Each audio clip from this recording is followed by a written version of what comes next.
दिल्ली की आम आदमी पार्टी सरकार ने बीजेपी पर छठ पूजा को लेकर सियासत करने के आरोप लगाए। दिल्ली के उप मुख्यमंत्री मनीष सिसोदिया ने मंगलवार को केंद्रीय स्वास्थ्य मंत्री को पत्र लिखकर छठ पूजा के आयोजन को लेकर दिशा निर्देश जारी करने की मांग की। तो वहीं दूसरी ओर दिल्ली सरकार के मंत्री गोपाल राय ने आरोप लगाया कि बीजेपी छठ पर राजनीति करने की कोशिश कर रही है। गोपाल राय ने कहा कि केजरीवाल सरकार पूर्वांचलियों की चिंता भी कर रही है, उनका विकास भी कर रही है और छठ पूजा का भी धूमधाम से आयोजन कराती आ रही है। और दिल्ली के अंदर हमारी सरकार जब बनी थी उससे पहले भारतीय जनता पार्टी की सरकार थी, जब छठ पूजा होती ही नहीं, भाजपा कराती ही नहीं थी।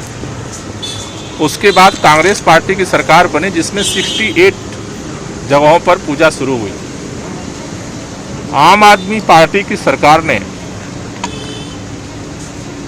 लास्ट जो पूजा हुई है लगभग 1068 जगहों पे पूजा करवाई गई और पूरे धूमधाम से कराई गई।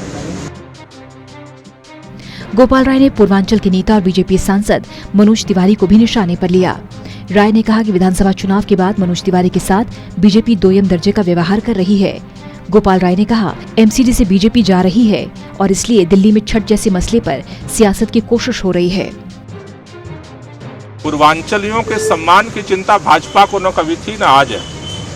वो इसलिए कर रही है, उसे लग रहा है कि डूबते को तिनके का सहारा शायद मिल जाए।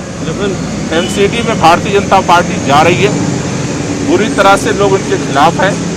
पूरा दिल्ली जिस तरह से कूड़ा हुआ है, पिछले 15 सालों में जिस तरह से पहाड़ कूड़े का भाजपा ने दिया है, आज दिल्ली बदलना चाहती है भारतीय जनता पार्टी की सरकार को।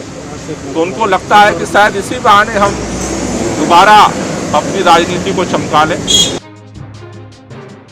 इससे पहले बीजेपी सांसद मनोज तिवारी ने मुख्यमंत्री अरविंद केजरीवाल को खत लिखकर छठ पर्व पर लगे बैन को तुरंत हटाने की मांग की।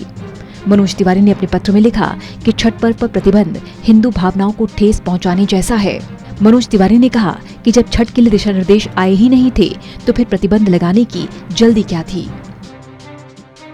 माननीय अरविंद केजरीवाल जी, छठ पूजा को सार्वजनिक रूप से मनाए जाने के लिए छठ श्रद्धालुओं के दबाव में आपकी सरकार के द्वारा जो केंद्रीय स्वास्थ्य मंत्री से दिशा निर्देश मांगा गया है, कल 12 अक्टूबर को उस विषय में विदित हो कि अगर आपकी नियत छठ पूजा कराने की होती तो आप ये दिशा निर्देश जिस दिन आपने छठ पे प्रतिबंध लगाया था उसके पहले ही मांगा होता।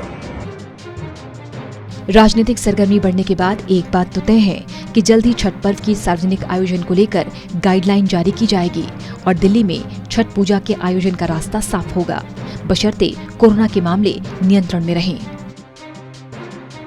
टोटल न्यूज के लिए विश्वजीत झा की रिपोर्ट।